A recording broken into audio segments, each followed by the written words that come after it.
À présent, nous avons plus besoin de notre MCDMLD, on peut le fermer un peu, s'en passer à présent, puisque maintenant on a notre base de données qui est fin prête. Alors comment ça se passe? Eh ben, c'est très simple. Quand on veut rentrer des données dans une base de données, il va falloir ouvrir les tables correspondantes et donc entrer les données pour notre personne. Donc on va faire déjà une personne test qui va s'appeler Dupont Paul. Paul Dupont at gmail.com. Son Facebook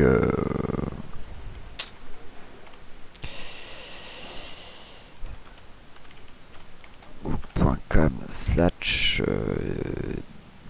Dupont Paul.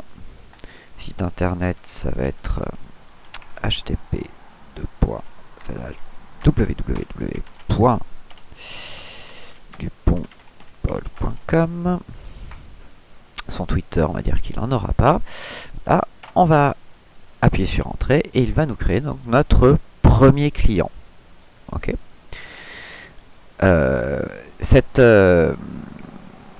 Cette entrée est intéressante. Maintenant, il va falloir lui rentrer une adresse ainsi que un numéro de téléphone, etc., etc. Donc, on va déjà commencer par l'adresse. J'ouvre la table adresse en double-cliquant dessus.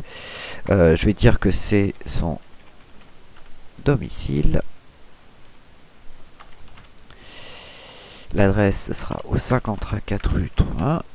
Le code postal, on va le faire vivre à Paris.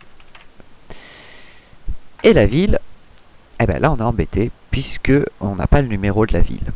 Okay, c'est une clé secondaire, ça n'accepte que du numérique. Si j'essaye de taper des éléments textuels, il va me dire que l'entrée est invalide. Donc la ville, eh ben, il va falloir d'abord la créer. Donc je vais aller dans la table ville, je vais créer la ville de Paris, j'appuie sur Entrée et il va me donner l'identifiant 1 pour cette ville.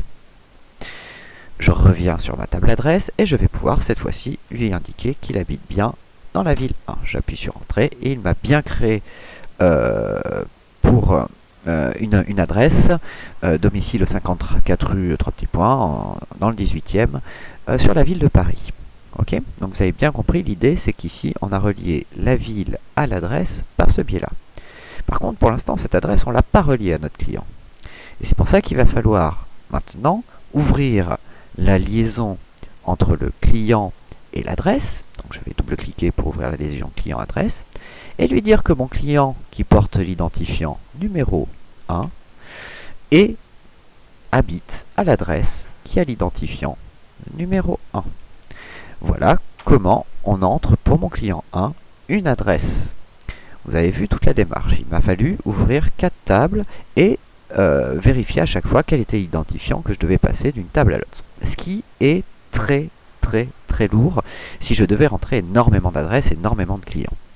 C'est là que l'on voit qu'il va nous falloir une interface. C'est ce que l'on va voir dans les prochaines vidéos, c'est comment créer justement cette interface utilisateur, c'est-à-dire lui, ce qu'on appelle lui, c'est-à-dire tout simplement le fait de pouvoir, au lieu d'avoir à rentrer les données comme ça manuellement directement dans les tables, un élément qui va nous permettre de faciliter la tâche pour entrer les données et pour ça je vais vous donner une solution qui n'est pas la seule solution, qui est une solution qui est assez ergonomique, qui fonctionne plutôt pas mal et on va voir un petit peu comment tout ça se passe. Vous allez voir que c'est la partie un petit peu longue lorsque l'on crée une base de données, c'est justement créer une interface qui soit intéressante. On va rester quand même un petit moment sur cet élément là.